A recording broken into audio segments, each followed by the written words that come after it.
Coulomb आवेश होता है, अर्थात हम बीटा प्लस कण का जो द्रव्यमान है वो लगभग 0 लेते हैं।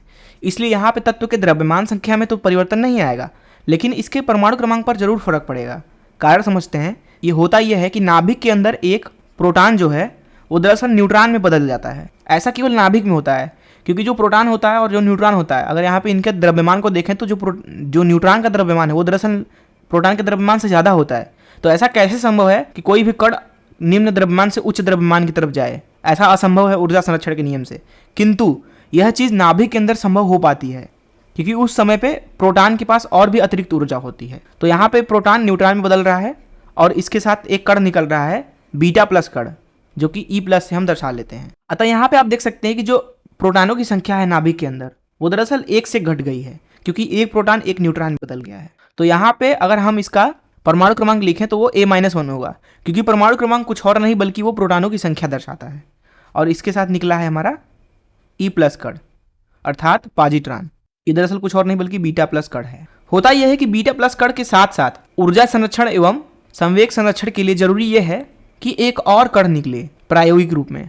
दरअसल ये कण कुछ और नहीं बल्कि न्यूट्रिनो होता है, जिसे म्यू से दर्शाया जाता है कुछ इस तरीके से। अब हम बात करते हैं बीटा माइनस 6 की। मान लेते हैं कि हमारे पास में एक तत्व है X, जिसका नाभिक यहाँ पे हमने बना लिया है। तत्व का परमाणु क्रमांक A है तथा तत्व का द्रव्यमान संख्या M है। अगर यह नाभिक बीटा माइनस 6 करता है तो पुनः यह तत्व एक नए तत्व में परिवर्तित हो जाता है। बीटा माइनस कण कुछ और नहीं बल्कि इलेक्ट्रॉन को कहते हैं। अब जो इलेक्ट्रॉन का द्रव्यमान संख्या होता है वो 0 लिया जाता है।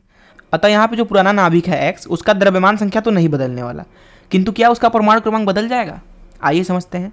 बीटा माइनस 6 के दौरान नाभिक के अंदर दरअसल एक न्यूट्रॉन एक प्रोटॉन में परिवर्तित हो जाता है, और यहाँ पे बीटा माइनस कण, जिसे हम ई माइनस से दर्शा लेते हैं। अब यहाँ पे अगर आप ध्यान से देखें तो जो नाभिक था उसके अंदर का ही एक न्यूट्रॉन एक प्रोटॉन में बदल गया है, अर्थात नाभिक में अब प्रोटॉन की संख्या बढ़ गई 1 से, जिसका सीधा सा मतलब है कि परमाणु क्रमांक भी 1 से बढ़ जाएगा, क्योंकि परमाणु क्रमांक कुछ और नहीं बल्कि प्रोटॉनों की संख्या दर्शाता है।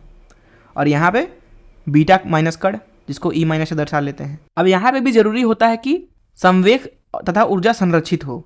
संवेग संरक्षण के लिए जरूरी है कि यहाँ पे एक और कण निकले। दरअसल वो कण होता है एंटी न्यूट्रिनो, इसको बोलते हैं एंटी न्यूट्रिनो। तो इस मुख्य अवधारणा का इस्तेमाल करके आइए इस प्रश्न को हल करें। यहाँ पे बोला जा रहा है कि न्यूट्रॉन के क्षय का समीकरण निम्न है। यहाँ पे आप देख सकते हैं कि दरअसल ये क्षय कुछ और नहीं बल्कि बीटा माइनस 6 है, क्योंकि यहाँ पे इधर देखें आप तो यह इलेक्ट्रॉन है जिसके ऊपर -1 आवेश है और द्रव्यमान संख्या 0 है। अतः यहाँ पे अगर हम दिए गए अभिक्रिया को लिखें तो 0, 1, 1 बदल रहा है 1H1 में। अब जो 1H1 है दरअसल ये कुछ और नहीं बल्कि प्रोटॉन होता है, और 0N1 दरअसल ये न्यूट्रॉन है, और यहाँ पे इसके साथ निकल रहा है एक इलेक्ट्रॉन, जिसको -1E0 भी लिखते हैं, अर्थात आवेश -1 है लेकिन द्रव्यमान संख्या 0 है। ये दरअसल कुछ और नहीं बल्कि इलेक्ट्रॉन है। अब एक इलेक्ट्रॉन होता क्या है? एक बीटा माइनस कण। तो दरअसल ये कुछ और नहीं बल्कि एक बीटा माइनस 6 है। तो जैसा कि हमने ऊपर बात किया कि अगर बीटा माइनस 6 होता है तो उसके साथ में एंटी न्यूट्रिनो निकलता है, तो यहाँ पे भी एंटी न्यूट्रिनो निकलना चाहिए। अतः यहाँ पे अगर हम देखें तो जो कोष्ठक में कण होगा वो दरअसल कुछ और नहीं बल्कि एंटी न्यूट्रिनो होगा। तो यहाँ पे जो हमारा सी ऑप्शन है वो सही हो जाएगा। मैं आशा करता हूँ कि आपको इस प्रश्न का हल जरूर समझ में आया होगा। धन्यवाद।